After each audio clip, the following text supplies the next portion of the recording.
Hi everyone, welcome back to the channel, or if you're new, then great to have you along. In this video, we're going to be looking at the Elizabeth Bishop poem, The Fish. This poem is on the syllabus for both ordinary and higher level Leaving Cert and is one of Bishop's most popular and well known. She included it in her first collection of poetry, North and South, published in 1946.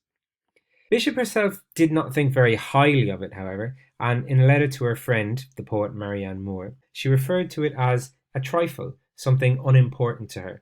This poem, however, has turned out to be one of her most read and most well-liked poems for a variety of reasons. The Fish is an excellent example of Bishop's conversational style. For more on this, by the way, and characteristics of her poetry more generally, please watch my Introduction to Elizabeth Bishop video. The link is in the description below. The poem begins in a very ordinary way, the statement that she caught a fish, and ends in an equally ordinary way, I let it go.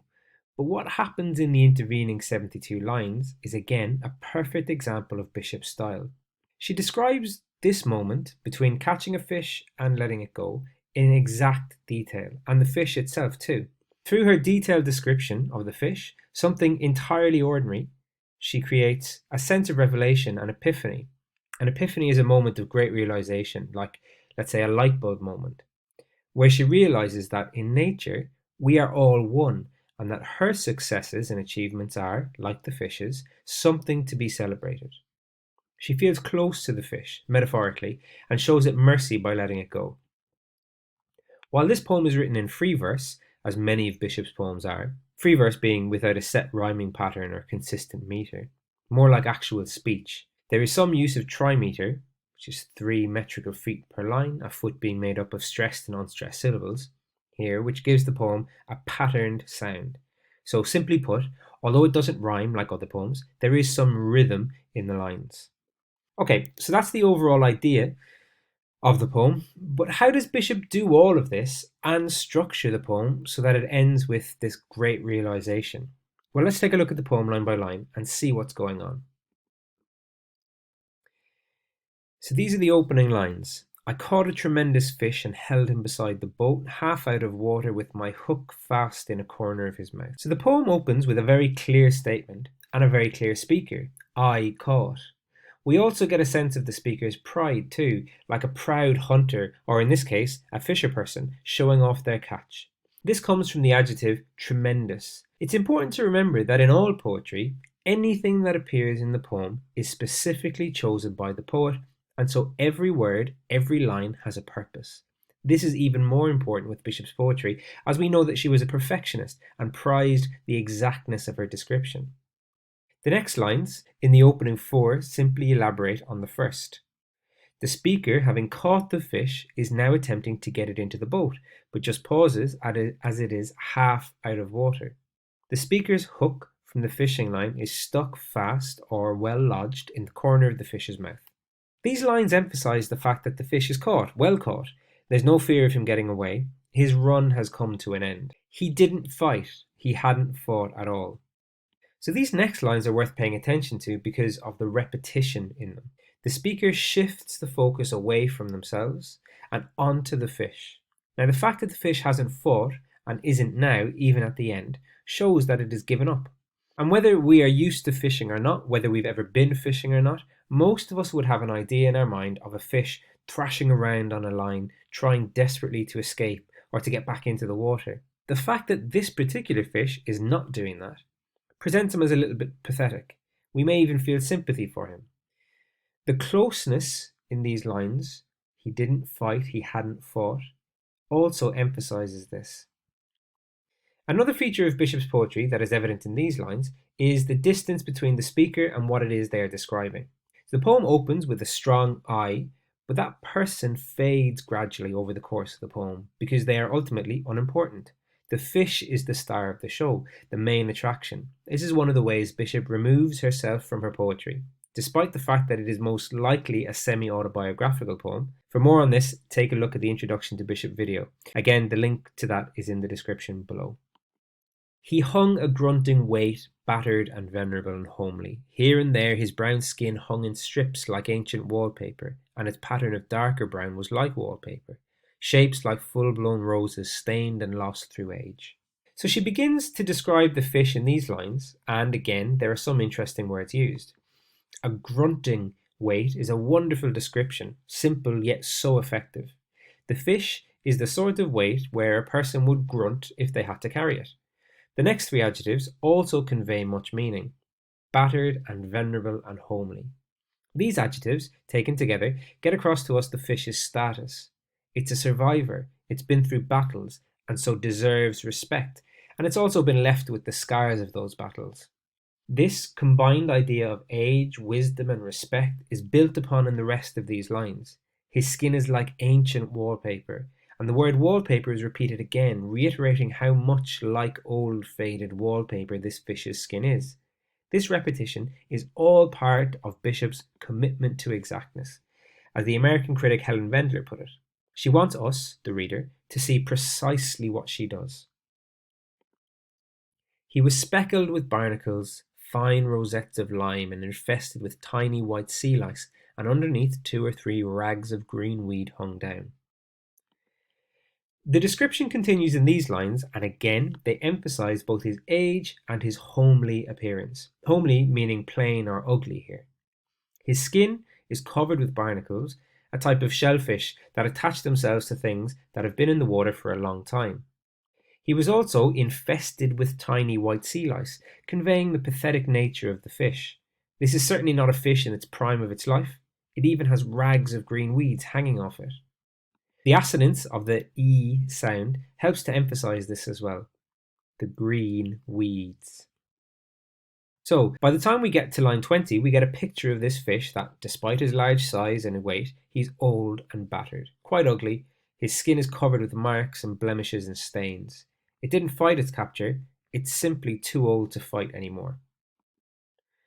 While his gills were breathing in the terrible oxygen, the frightening gills, fresh and crisp with blood that can cut so badly, I thought of the coarse white flesh packed in like feathers, the big bones and the little bones, the dramatic reds and blacks of his shiny entrails, and the pink swim bladder like a big peony. These next lines return us to the speaker, the I in the poem. While the fish struggles to breathe, the speaker thinks of the fish's coarse white flesh. The use of dashes in these lines, while his gills were breathing in the terrible oxygen, dash, the frightening gills, fresh and crisp with blood that can cut so badly, dash. Again, they serve as an example of Bishop's dedication to being precise. When she references his gills first, she just says his gills were breathing in. But she comes back to that to add more detail, the frightening gills. Bishop introduces colour here too, with her description of the gills being fresh and crisp with blood. Colour features in the rest of the lines here, as she goes on to explain the white of the flesh, the reds and blacks of the fish's insides. But there's also the interesting simile, I thought of the coarse white flesh packed in like feathers. There are 2 reasons why this simile is important, I think. Firstly, the flesh of a fish is usually only white after it's been cooked. And so here the speaker betrays their viewpoint as someone who is still in hunter mode, let's say. They are examining this creature with a view to eating it. The second reason is comparing the flesh under the fish's skin to feathers in a pillow, let's say, or a duvet.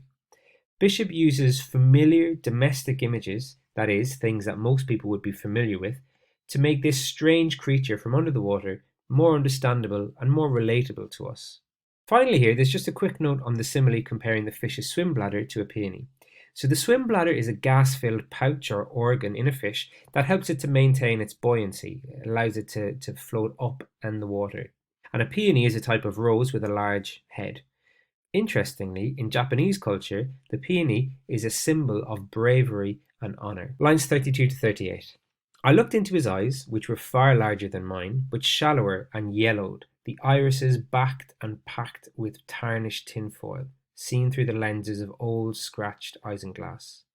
So in these lines, there is some sort of communication between the fisher person and the fish, the hunter and its prey. The speaker looked into its eyes, and again, we get the description.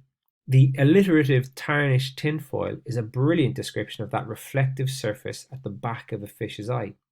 Isinglass is a jelly-like substance that is obtained from fish, usually from their swim bladders, and it's used in making glue and in the making of ale.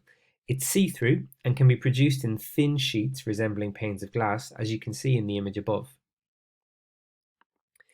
They shifted a little, but not to return my stare.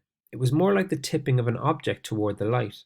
I admired his sullen face, the mechanism of his jaw, and then I saw that from his lower lip, if you could call it a lip, grim, wet, and weapon-like, hung 5 old pieces of fish line, or 4 in a wire leader, with the swivel still attached, with all their 5 big hooks grown firmly in his mouth. The lines, up to and including these ones, from lines 39 to 53, could almost be described as a tour of the anatomy of the fish, with the speaker as the tour guide. In these lines here, the speaker, having mentioned the eyes previously, says they shifted a little, but not to return my stare. Again, this is not about the speaker. The speaker is distant and detached. The fish's eyes are moving simply because that's what they do. It's not conscious of the speaker's presence. So this isn't a moment of revelation where fish and speaker look into each other's eyes and find a new respect for one another. The fish is entirely unaware of the speaker's presence. The speaker goes on to admire his sullen face and the way the fish's jaw works. There is the beginnings of a softening in the speaker's attitude to this fish though. Whereas previously it was described as homely and the speaker thought of the fish in terms of food and what it would be like when it was gutted, now the speaker admires it. And it is at this point that the speaker notices 5 old pieces of fish line, and the hooks in these lines were all grown firmly in his mouth. This reveals to us that this fish has been caught before, and survived battles with other fishermen and women. It has fought and escaped 5 times previously, and the lines from earlier, saying he didn't fight, he hadn't fought at all, now have a new resonance or a new meaning. A green line, frayed at the end where he broke it, 2 heavier lines, and a fine black thread still crimped from the strain and snap when it broke and he got away. These lines detail his escapes, the different lines that he broke to escape. Each detail of the line builds up the heroics and the bravery of the fish. It may seem excessive or even unnecessary to detail the colours and the types of the lines, but through doing this, Bishop is conveying the idea of all the different people that this fish has interacted with and escaped from. It enhances the heroics and the bravery of the fish. Like medals with their ribbons frayed and wavering, a 5-haired beard of wisdom trailing from his aching jaw. This simile is the central one in the whole poem and communicates just how the poet now sees the fish, like a brave warrior who has come through battle. Each of these fishing lines he wears on his chin, like a medal on a soldier's bravery, showing the campaigns he has served in and the things that he has been rewarded for.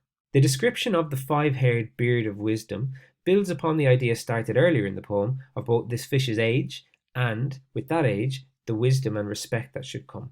The use of the adjective aching is interesting too. It seems unlikely that the fish's jaw would literally be aching from these hooks attached to it, and it seems unlikely too that it would be something the speaker would say.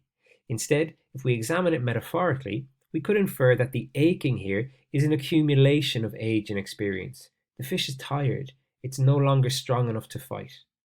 Here there could perhaps also be an echo of the poet's own experience, her weariness of life perhaps. I stared, and victory filled up the little rented boat, from the pool of bilge where oil had spread a rainbow around the rusted engine, to the bailer rusted orange, the sun cracked thwarts, the oarlocks on their strings, the gunwales, until everything was rainbow, rainbow, rainbow, and I let the fish go. In these final lines, we have a transformation of the poet's attitude to the fish. Instead of seeing it merely as food, the speaker feels a sense of camaraderie with this fish, that it too is a survivor and that it deserves respect and dignity. The ordinariness and ugliness of this scene, the pool of bilge, the rusted engine, the sun-cracked thwarts, are all transformed by this epiphany, this realization that there is joy and celebration in life and nature if you look for it and can use the correct language to describe it. Here the victory is as much the fish's victory over the fishermen who've tried to catch him, as much as it is the speaker's own victory in recognizing this moment of great importance.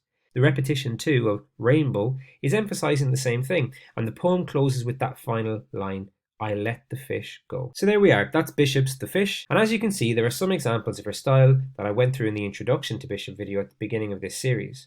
We can see her use of precise detail, her commitment to exactness, as well as the gradual distancing of the speaker from the subject and the surface of the poem.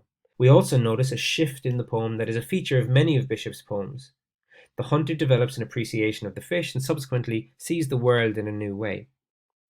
I hope that you have found this video useful in your study of Bishop. Please subscribe if you want to know when new videos are released, and don't forget to like and comment. I'll talk to you guys again very soon.